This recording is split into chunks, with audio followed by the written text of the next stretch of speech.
हाँ जी बच्चों, हम क्वेश्चंस कर रहे थे लास्ट क्लास में। दो क्वेश्चन रहते थे आपको करने के लिए दिए थे, 37 और 38। होप आपने कर लिए होंगे, इतने अच्छे हो नहीं वैसे। नहीं किए तो मैं आपको बता देता हूँ।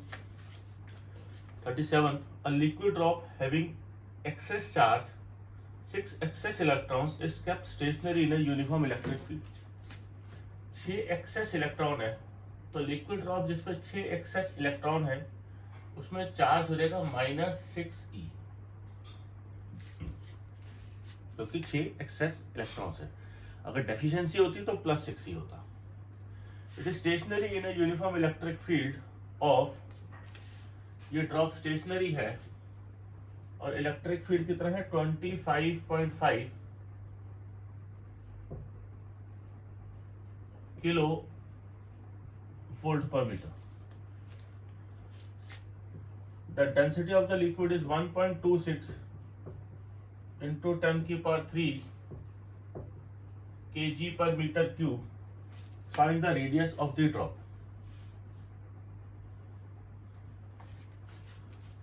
अगर एक लिक्विड ड्रॉप एक जगह पर स्टेशनरी है तो सबसे पहले उसका वेट mg नीचे की तरफ एक्ट करेगा, तो कोई दूसरा फोर्स ऊपर की तरफ होना चाहिए जो कि उसको बैलेंस आउट करे।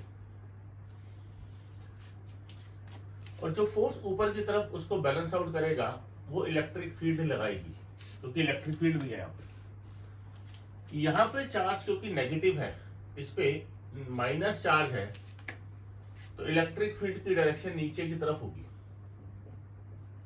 हमने लास्ट क्लास में भी डिस्कस किया था कि इलेक्ट्रिक फील्ड पॉजिटिव चार्ज पर in the direction of field force लगाती है और नेगेटिव चार्ज पर opposite to the direction of field force लगाती है। तो क्योंकि ये चार्ज नेगेटिव है और फोर्स मुझे ऊपर की तरफ चाहिए वेट को बैलेंस आउट करने के लिए, तो इलेक्ट्रिक फील्ड नीचे की तरफ होगी। इन इक्विलिब्रियम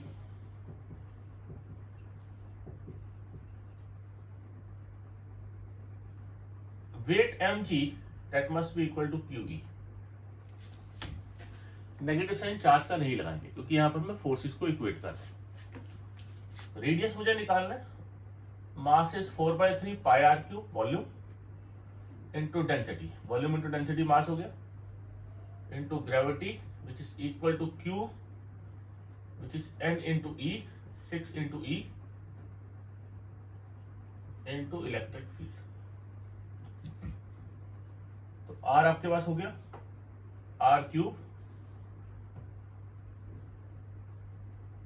2 3 9 E 2 पाई रो जी। तो R हो जाएगा क्यूब रूट ऑफ 9, इलेक्ट्रॉन का charge 1.6 into 10⁻⁻19, electric field is 25.5 into 10⁻³ kilo है ना, किलो मीन्स 10⁻³ 2 पाई 3.14, डेंसिटी 1.26 इंटू 10⁻³ जी 9.8 होता है। इसको सॉल्व करके इसका आपने क्यूब रूट लेना और आंसर आता है 4.3 10⁻⁻7 मीटर। इसको सॉल्व करोगे ये आपका आंसर आ जाएगा। ठीक है जी, स्क्रीन सेव करके यहां पर आप इसको नोट करो। अगला क्वेश्चन देखते हैं इसके बाद 38।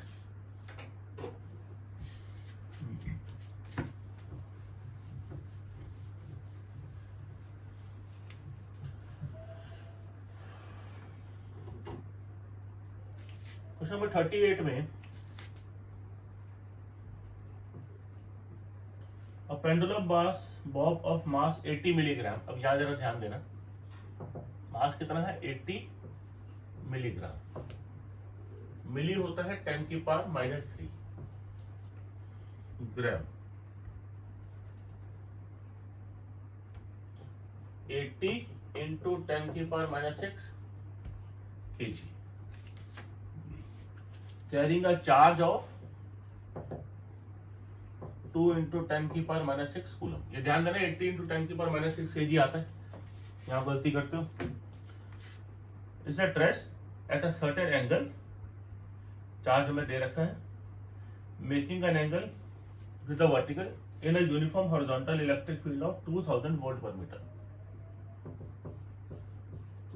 Sorry 20,000 volt per metre.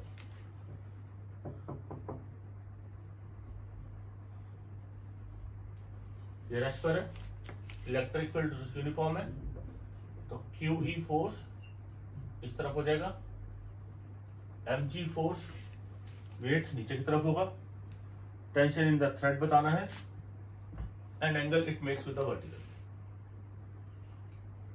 Thread में टेंशन इस तरफ होगी,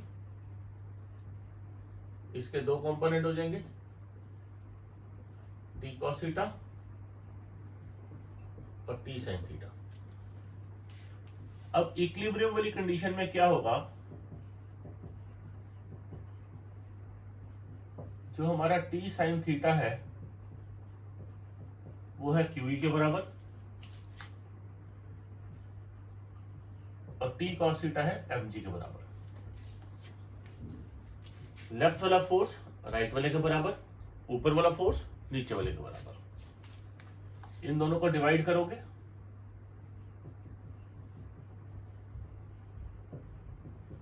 one and two, we get sine theta upon cos theta, tan theta, T से टी कट गया, QE अपॉन mg। तो टैन थीटा आ जाएगा या थीटा आ जाएगा टैन इनवर्स ऑफ QE अपॉन mg, यानी कि tan inverse of 2 into 10⁻⁻⁶, 20,000, mass कितना है 80 इंटू 10⁻⁻⁶, g को आप 9.8 ले लो, ये आता है टैन इनवर्स ऑफ 0.51। आप इसको नहीं छोड़ दोगे।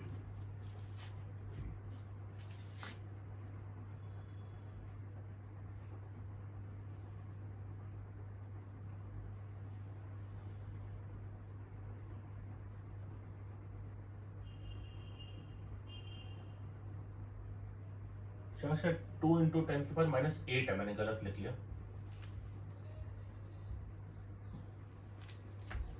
फिर निकालना है टेंशन। टेंशन के लिए 1 और 2 को स्केयरिंग एंड एडिंग करेंगे, स्केयरिंग एंड एडिंग 1 एंड 2, तो क्या आएगा T square sine square theta, T square cos square theta, QE square mg स्क्वायर। टी स्क्वायर आ जाएगा QE का स्क्वायर प्लस mg का स्क्वायर का स्क्वायर आ गया, और टेंशन T निकालोगे तो आप अंडर रूट ले लोगे, बस वैल्यू पुट करो। QE और mg आपको दे रखा है, इसका आंसर आता है 8.8 10⁻⁻⁴ न्यूटन। वैल्यू पुट करके सॉल्व इसको आप खुद करो, आपको मैंने आइडिया दे दिया है क्वेश्चन कैसे होगा, ठीक है ना। नोट करो इसको, स्क्रीन को फ्रीज करके।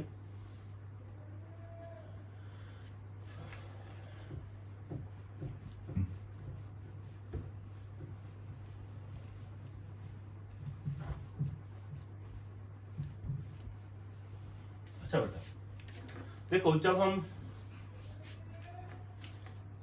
इलेक्ट्रोस्टैटिक्स कर रहे थे इलेक्ट्रिक फील्ड में, उसमें एक डेरिवेशन हमारी स्किप हो गई थी, that was electric field on the axial line of an electric dipole. Axial वाली कर रही थी, सॉरी इक्वेटोरियल वाली हमारी स्किप हो गई थी। Electric field on the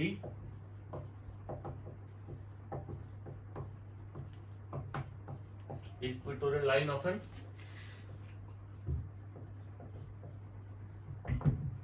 electric dipole. अभी इक्वेटोरियल लाइन कौन सी होती है, ये डाइपोल है, माइनस क्यू प्लस क्यू।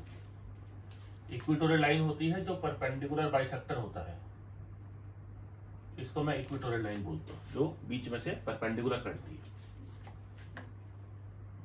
ए और बी, इस पे कोई एक पॉइंट मैं एज्यूम करूं, ये पॉइंट लिया, इस पॉइंट पर मुझे इलेक्ट्रिक फील्ड निकालनी है। दोनों डाइपोल्स के बीच का, चार्जेस के बीच का डिस्टेंस 2a होता है, तो सेंटर से लेफ्ट वाले चार्ज का डिस्टेंस a और सेंटर से राइट वाले चार्ज का डिस्टेंस भी a। सेंटर से ये वाला डिस्टेंस x। अब ये पॉजिटिव चार्ज है, तो इसकी वजह से जो फील्ड होगी वो ऊपर की तरफ होगी, नेगेटिव चार्ज की वजह से फील्ड नीचे की तरफ होगी। और रिपीट करता हूं, ऐसा आप कब देखते हो, यहां पर अगर मैं एक टेस्ट चार्ज रखूं पॉजिटिव, तो ये वाला पॉजिटिव इसको रिपेल करेगा और उसकी फील्ड जो है वो ऊपर की तरफ होगी, उसकी फील्ड ऊपर की तरफ होगी E। इस टेस्ट चार्ज को ये माइनस वाला अट्रैक्ट करेगा, तो इसकी फील्ड नीचे की तरफ होगी, थीटा थीटा, ये angle theta, E cos theta, E sin theta. Angle के साथ वाला कंपोनेंट cos थीटा और दूसरा वाला कंपोनेंट sin थीटा। इसको मैं ई बी ले लेता हूं फिलहाल, आपको थोड़ा सा समझने में आसानी होगी। ई बी, ए की वजह से तो ई ए ले लिया, ये वाला एंगल भी थीटा, तो ई A cos theta, E A sine theta. अभी ये एक्स है, ये ए है, तो ये हाइपोटेन्यूज क्या हो जाएगा, एक्स स्क्वायर प्लस ए स्क्वायर का अंडर रूट। ऐसे ही ये वाला हाइपोटेन्यूज भी एक्स स्क्वायर प्लस ए स्क्वायर का अंडर रूट होगा।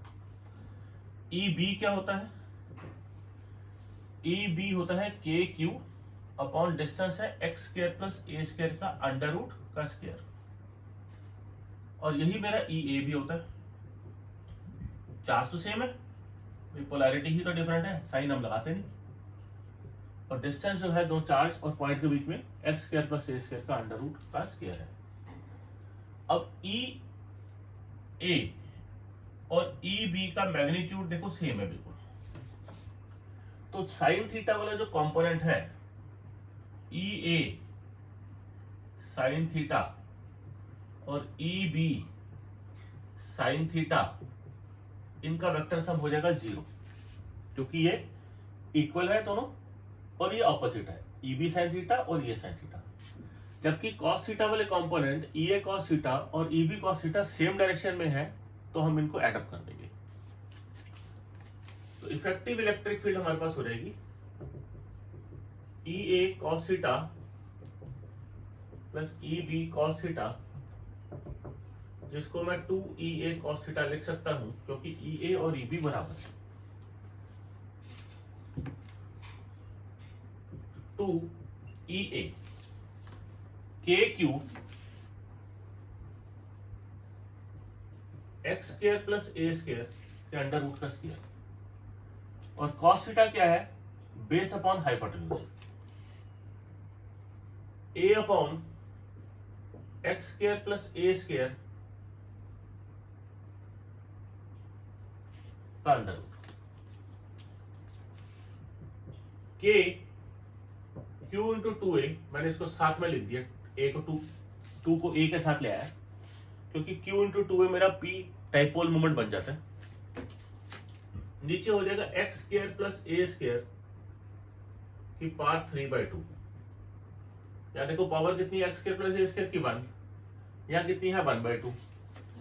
Basis are same, powers are added, तो 1 + 1/2 इज 3/2। तो इलेक्ट्रिक फील्ड आ जाएगी, ई इफेक्टिव आ जाएगा हमारे पास के पी एक्स स्क्वायर प्लस ए स्क्वायर की पावर 3/2। ये हमारे पास इफेक्टिव इलेक्ट्रिक फील्ड की वैल्यू आ गई। अब यहां पर हम केस देखते, if x is very very greater than a, तो हम क्या करते हैं, हम एक्स स्क्वायर प्लस ए स्क्वायर को अप्रोक्सीमेटली एक्स स्क्वायर ले लेते हैं क्योंकि एक्स बहुत बड़ा है। तो इफेक्टिव इलेक्ट्रिक फील्ड आ जाएगी के पी एक्स स्क्वायर की पावर 3/2 के पी अपॉन एक्स क्यूब। दूसरा पॉइंट आप देखो, एक्सियल लाइन पर इफेक्टिव इलेक्ट्रिक फील्ड की वैल्यू के 2p अपॉन एक्स क्यूब थी। तो effective electric field on axial line, short dipole की बात कर रहा हूं यहां पर मैं सिर्फ, divided by equatorial line, axial था के 2p upon x cube, equatorial है के p अपॉन एक्स क्यूब, तो कितना आ जाएगा 2:1। एक्सियल लाइन पर इलेक्ट्रिक फील्ड की वैल्यू, इलेक्ट्रिक फील्ड इंटेंसिटी की वैल्यू इक्वेटोरियल लाइन से डबल होती है।